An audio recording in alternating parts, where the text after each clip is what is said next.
جہاں زیادہ تر پاکستانی ملالہ یوسفزئی کی شادی کے فیصلے پر خوش ہیں، وہیں ایسے لوگوں کی تعداد بھی کم نہیں جو ایک نوبیل انعام یافتہ لڑکی کی جانب سے اتنی چھوٹی سی عمر میں ایک عام پاکستانی کو جیون ساتھی بنانے کے فیصلے پر حیران ہیں اور بعض تو تنقید بھی کر رہے ہیں۔ ملالہ کی شادی پر جہاں انہیں دنیا بھر سے مبارکباد کے پیغامات بھجوائے جا رہے ہیں، وہیں ٹویٹر پر شادی میں عورت کی چوائس سے لے کر معاشرتی دباؤ کے مختلف پہلو بھی موضوع بحث ہیں۔ گزشتہ دنوں جب ملالہ نے اپنے نکاح کی تصاویر سوشل میڈیا پر پوسٹ کی تو بہت سے لوگوں نے اس پر خوشی کا اظہار کرتے ہوئے سوالات پوچھے کہ ملالہ کے شوہر کون ہیں اور کیا کرتے ہیں۔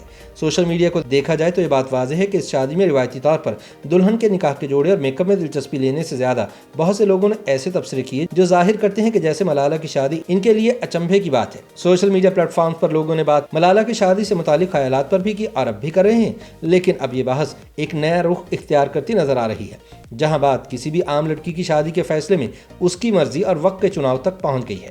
BBC کے مطابق سوشل میڈیا پر جون 2021 کے ووگ میگزین میں شائع ہونے والا ملالہ یوسفزئی کا وہ انٹرویو بھی زیر بحث ہے جس میں انہوں نے شادی نہ کرنے کا اعلان کیا تھا۔ ملالہ کا کہنا تھا کہ مجھے سمجھ نہیں آتی کہ لوگ شادی کیوں کرتے ہیں، کیا دوستوں کی طرح ایک ساتھ نہیں رہ سکتے؟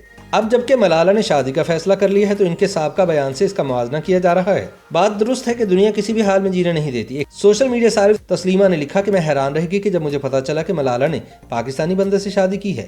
وہ فقط 24 سال کی ہے، میرا خیال تھا کہ وہ آکسفورڈ میں پڑھنے گئی ہے، وہ کسی ترقی پسند ہینڈسم کی محبت میں گرفتار ہوگی، شادی کے بارے میں 30 سال کی عمر سے پہلے نہیں سوچے گی۔ تسلیمہ کو جواب دیتے ہوئے ایک صارف ماہا خالد نے سوال کیا کہ یہ آپ کے اپنے خیالات ہیں یا مذاق کرنے کی کوشش کر رہی ہیں؟ اگر مذاق ہے تو ہاں، لیکن اگر نہیں تو اس کی زندگی اس کی مرضی۔ اس معاملے پر عمار رشید نے لکھا کہ ملالہ آپ کے لیے کوئی ایسا کینوس نہیں ہے جہاں آپ اپنے تمام عجیب و غریب نظریاتی تصورات پیش کر سکیں، یہ سب کچھ اب تھوڑا سا عجیب ہو رہا ہے۔ اس کے بعد سوشل میڈیا پر یہ بھی سوال اٹھایا گیا کہ کیا شادی واقعی عورت کی اپنی چوائس ہوتی ہے؟ ندا نامی صارف نے لکھا کہ شادی کوئی کامیابی نہیں، یہ زندگی کی چوائس ہے۔ میں نے اپنی زندگی میں بہت سی خواتین دیکھی ہیں جنہیں اس حوالے سے رکاوٹوں کا سامنا رہا۔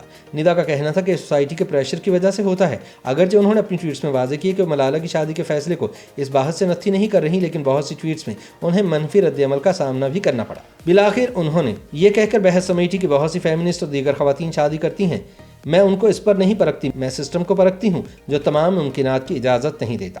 خواتین کے حقوق کے لیے کام کرنے والی سماجی کارکن نایاب گوہر نے لکھا کہ جہاں تک ملالہ کی شادی ہے یا کسی اور عوامی شخصیت کی تو اس پر بات تو ہوتی ہے، لیکن ہم بھول جاتے ہیں کہ ہمیں کسی کی زندگی کے ایسے موقع کو اپنے نظریات کے پرچار کے لیے استعمال نہیں کرنا چاہیے۔ وہ کہتی ہیں کہ ہر چوائس کے لیے عورت کو پرکھنا یا جج نہیں کرنا چاہیے۔ عورت کے معاشی طور پر خود مختار ہونے کے معاملے پر کی جانے والی بات کے حوالے سے انہوں نے کہا کہ ہمارے معاشرے میں خواتین کو معاشی طور پر خود مختار ہونے کے لیے اکثر اوقات زور نہیں دیا جاتا، بلکہ اس خود مختاری کے حصول کے لیے ہی اس کی شادی کی جاتی ہے۔ نایاب گوہر کہتی ہیں کہ اس حوالے سے اب ہمارے معاشرتی رویوں میں تبدیلی آ رہی ہے۔